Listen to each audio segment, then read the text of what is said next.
दोस्तों, आपको ये बात पता है कि भारत, और ये बात क्लियर हो जाएगी जब आप भारत का नक्शा देखेंगे, कि India is, except for China, India is surrounded by small countries. छोटे छोटे देश हैं छोड़ के चाइना।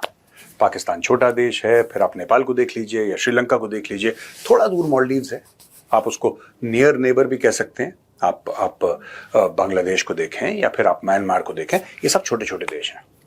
किसी की पॉपुलेशन थोड़ी सी ज्यादा है, किसी की कम है, लेकिन इन सारे देशों का एक पास्ट रहा है। ये सारे के सारे अनस्टेबल रहे हैं।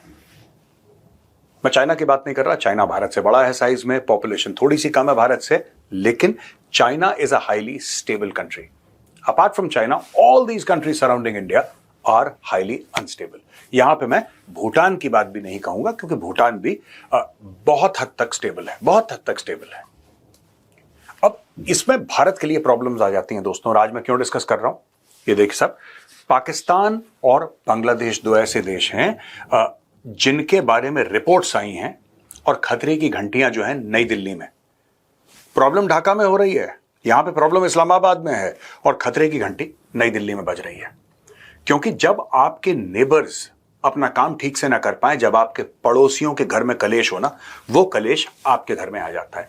फॉर एग्जाम्पल, हम पाकिस्तान को देखते हैं, कहते हैं कि 25.3% बिलो पॉवर्टी लाइन है पाकिस्तान में, और इसके अलावा 14% जो है वो बिल्कुल पॉवर्टी लाइन के एज में हैं, कभी भी वो नीचे आ सकते हैं।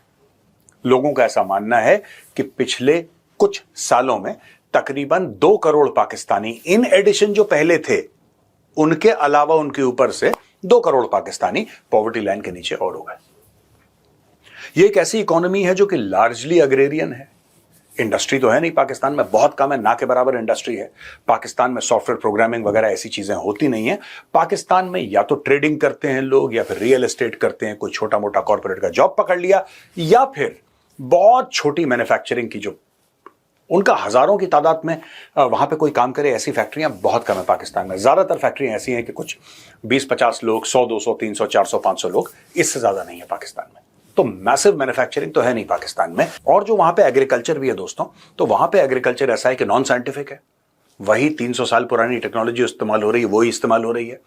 वहां पे खाद के लिए पैसा नहीं, पानी का कुछ पता नहीं, तो बेड़ा गर्क हो रखा है।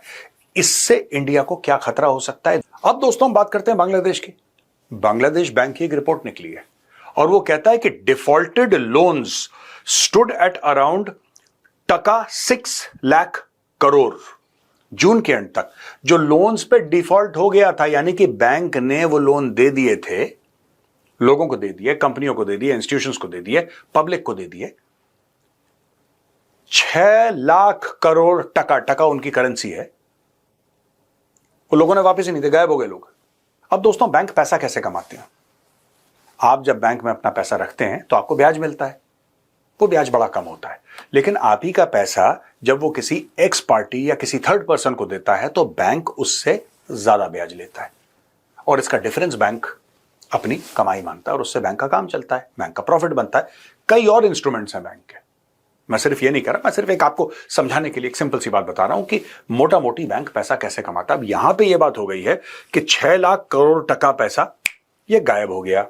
अब this includes 1.78 lakh crore stuck in money loan courts, taka 80,000 crore, 80,000 crore return of, जो कि कभी वापस नहीं आने वाले, राइट ऑफ कर दिया कि भाई ये तो पैसा डूब गया हमारा, और 60,000 crore under court stay order, जिसपे कोर्ट्स ने स्टे दे दी है।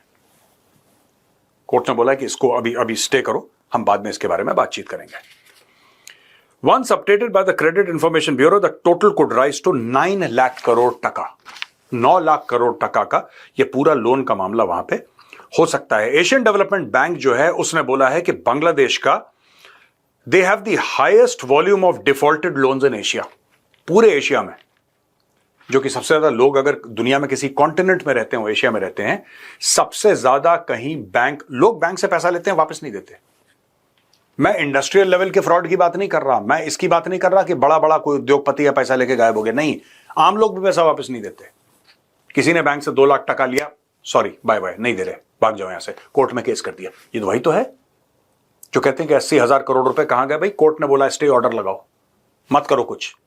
आम लोग भी वहां पे चोरी कर रहे हैं बैंक से। अगर कोई बड़ा उद्योगपति चोरी करके बहामास में बैठ जाए, मुझे एक बात समझ में आती कि ठीक है उस आदमी ने गलत करा है, पर ज्यादातर लोग अपना पैसा वापस कर देते हैं। गलत लोग आपको हर देश में मिलेंगे, भारत में भी ऐसे लोग हैं जो पैसा वापस नहीं करते, फिर लोग आते हैं, उनसे रिकवरी होती है, जो भी होता है एक एक प्रोसेस है। बांग्लादेश में आम लोग भी पैसा वापस नहीं कर रहे बैंक को, बैंक से ले रहे हैं, बैंक उनको पैसा दे रहा है, और वहां पे लोग कहते हैं because of political instability, because of political instability, because of the judicial system, things are in such a mess.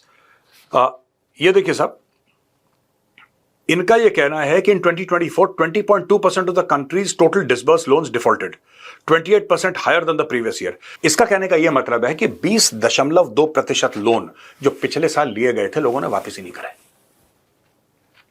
नहीं करे। उन्होंने बोला नहीं देंगे, भाग जाओ ऐसे, बैंक को मना कर दिया, वो पैसा वापस नहीं देने। Weakest banking system in Asia, Asian development bank ने बांग्लादेश के लिए बोला है कि इससे कमजोर बैंकिंग सिस्टम पूरे एशिया में नहीं है जितना बांग्लादेश का है। और फिर ये कहते हैं कि in an unprecedented move Bangladesh bank is decided to merge 5 Islamic banks, और इसके अलावा उन्होंने बोला है कि कुछ कैपिटल हम इन्फ्यूज करेंगे। बहुत गड़बड़ है भाई, बहुत ज्यादा गड़बड़ है। मेरे पास आंकड़े पड़े हैं दुनिया भर के, और मैं आपको कितने आंकड़े दूं, आप लोग बिल्कुल, आपका सर चकरा जाएगा कि सरकार के पास कोई तरीका नहीं है इसको ठीक करने का। अच्छा, जब साल सवा साल पहले जब शेख हसीना की सरकार गिरी थी, और क्योंकि ये जो जितने भी लोन हैं, ऐसा तो नहीं है कि ये मोहम्मद यूनुस के समय से हैं, ये तो पहले से हैं। इसमें कई चीजें, क्योंकि these are mostly government owned banks, तो इसमें देखिए जो फॉल्ट है आपको शेख हसीना की भी फॉल्ट माननी पड़ेगी इसमें। लेकिन इस आदमी ने यह बोला था, मोहम्मद यूनुस ने, कि मैं आके सब ठीक कर दूंगा। इसने यह बोला था कि साहब मेरे आने के बाद मैं बांग्लादेश को ऐसा कर दूंगा, चमका दूंगा कि मजा आ जाएगा। मजा तो आ रहा है, मजा बहुत आ रहा है, लेकिन हमें आ रहा है, बांग्लादेशियों को नहीं आ रहा। अच्छा, तीसरी चीज है कि बांग्लादेश जितना अनसेटल होगा दोस्तों, जितनी यहां पे ऐसी प्रॉब्लम्स होंगी बांग्लादेश में, उतने बांग्लादेशी भारत में आने की कोशिश करेंगे, और ये आपके लिए और मेरे लिए खतरे की बात है। ये जो लगातार दर लगातार भारत आते हैं ना बांग्लादेशी, ये क्यों आते हैं, कभी आपने सोचा है? ये कहीं और नहीं जाते। क्या कहीं और जाएंगे भी कैसे? इनका 95% बॉर्डर जो है वो भारत के साथ लगा है। म्यांमार तो जाएंगे नहीं, वहां पे कुछ है नहीं, तो सब के सब आ जाते हैं भारत। जिसका मौका लगा बॉर्डर टाप के आ गया भारत, क्योंकि वहां की सिचुएशन इतनी ज्यादा खराब है बांग्लादेश की, और वहां की जो पॉलिटिक्स है, इतनी गंदी पॉलिटिक्स है बांग्लादेश की, इतनी ज्यादा घटिया पॉलिटिक्स है कि लोग कहते हैं, I don't know whether it's true और फॉल्स, मुझे नहीं पता है सच है कि गलत है, लेकिन आप बैंक के पास गए लोन लेने के लिए, और उसने, अगर बैंक मैनेजर ने या बैंक के जो भी सिस्टम होगा उनका, ऑर्गेनाइजेशन ने अगर आपको लोन देने से मना कर दिया किसी भी कारण से, आप उनको ब्लेम कर सकते हैं कि तुम्हारी लॉयल्टी किसी और पॉलिटिकल पार्टी की तरफ है, जिसकी वजह से तुम उसको लोन नहीं दे रहे, आप मुझे लोन नहीं दे रहे। पॉलिटिकल वायलेंस जो बांग्लादेश में है बड़ा कॉमन है, कोई बड़ी बात नहीं है।